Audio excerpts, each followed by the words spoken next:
Hello, this is Kayla McCullough, and this is my individual development plan. So while reading Hedgeman-Borman and researching on SIOP, I found 4 consultant competencies that seem very valuable in order to be successful.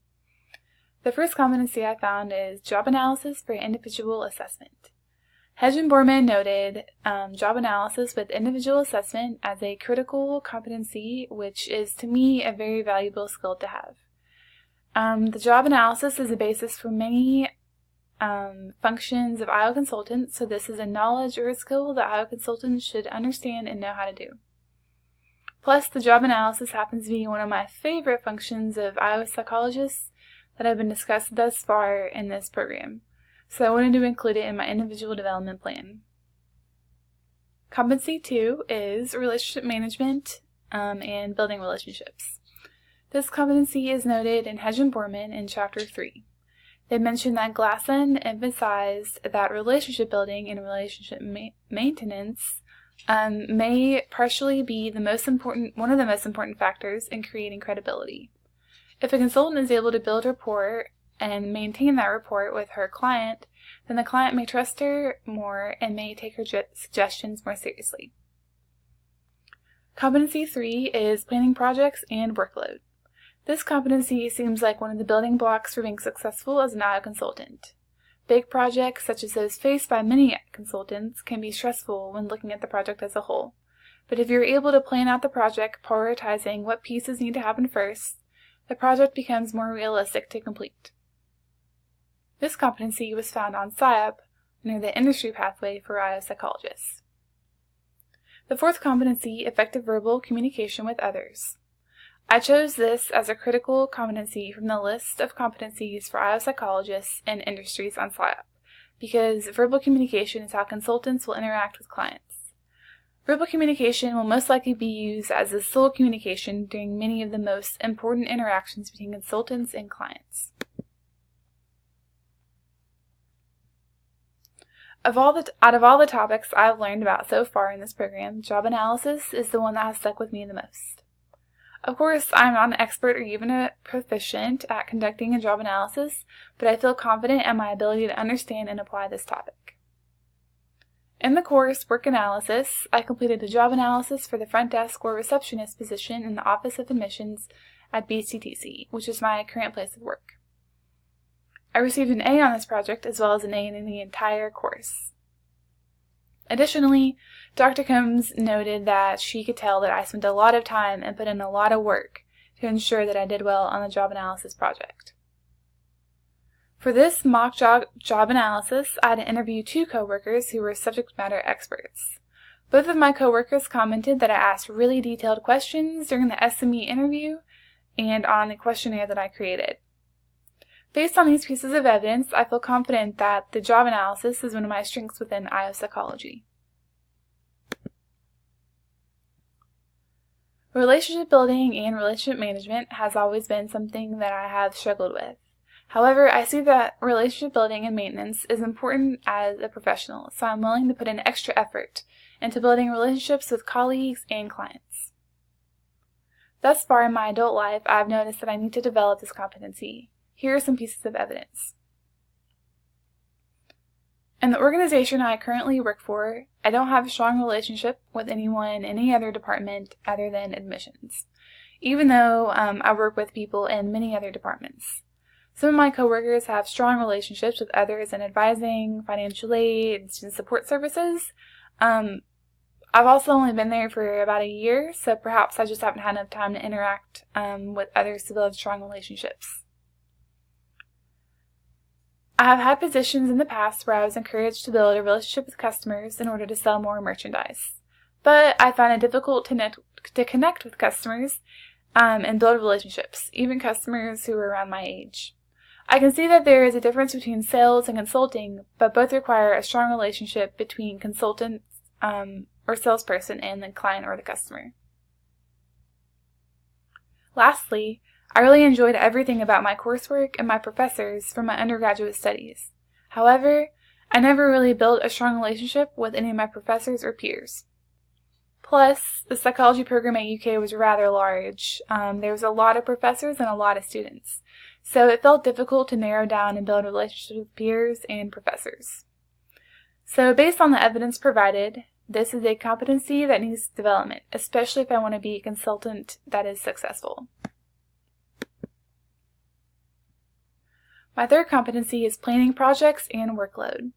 I see this competency as a strength that I can carry with me into the professional world. I do have a few specific events to show that shows evidence that I am good at planning out my projects and workload.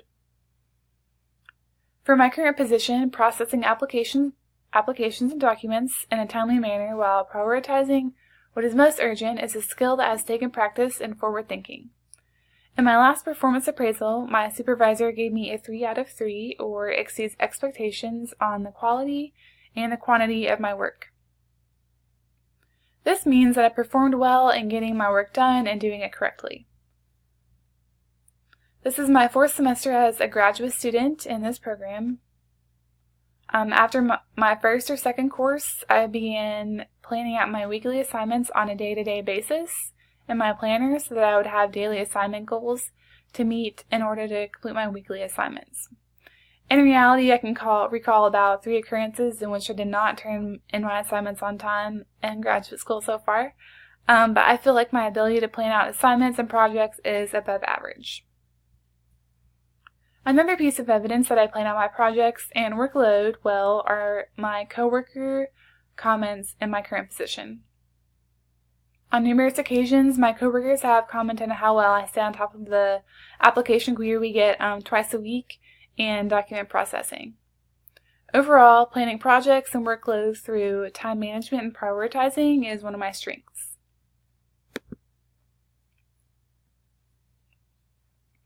The 4th competency, effective verbal communication with others, is a competency I really want to develop. I understand how important this competency is, and I really want to become better at it. There are 3 specific statements that I see as evidence that verbal communication is a competency that I need to work on. First, in almost all kinds of situations, my confidence level of my ability to communicate verbally and effectively is low. This in a way causes me to work in a cycle. If I don't feel confident, then my verbal communication will not be good, and I will believe that I'm not effectively communicating, and so forth. It's really kind of a mind over matter thing that's just like a cycle of thoughts. Additionally, in my current position, there are many times in which I have to explain processes and policies to students and parents and coworkers. I find that I have to explain things a few times for others to really grasp what I'm saying. Sometimes I'll speak too fast, my words will get jumbled, or I just don't know how to explain things in layman's terms. It's frustrating having to explain things a few times and in many different ways. Another piece of evidence is that in my current position, I avoid calling people back if I miss their call, especially if they don't leave a message. I know that's kind of weird, but it happens. I notice that some of my coworkers do call people back if they have a missed call and no message, but sometimes I really don't feel comfortable doing that. So in general, I want to be competent and effectively verbal communicating with others, but it's obvious that this is a competency that needs to be developed. So for the competency job analysis for individual assessment, I've developed a goal that I can put towards the capstone project.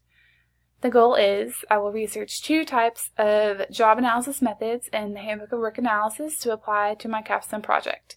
Obviously, I have already researched and learned a lot about the different job analysis methods. There's still quite a few techniques that I have yet to discover or intensely research. For the competency planning projects and workload, I want to find out how other professionals leverage this competency. Other professionals, especially those who have superior positions to mine, may have better techniques or advice for tackling big projects. Therefore, my goal will be to contact 2 professionals and conduct short interviews in which I ask them what their best strategies are for tackling big projects or large workloads. So 2 SMART goals for development. The best way for me to understand how to build and maintain relationships maybe to ask other professionals again for tips or strategies. Therefore, one of my goals for development is to contact 2 IO professionals by May to find out strategies for building and maintaining relationships with clients. I'm sure experienced professionals will have some really valuable advice for this competency. My last goal is for the effective verbal communication with others. I decided that practice may be one of the best ways to develop this ability. Therefore, I've made the goal for myself to initiate or respond to discussions during the admissions officer meeting that we have every other week. I will present at least 2 statements, issues, or solutions during the roundtable or during the meeting for the next 4 meetings. Obviously, I'll do my best to continue this for all of the meetings, but I want to make sure I get set this goal for at least 2 statements for the next 4 meetings. Thank you.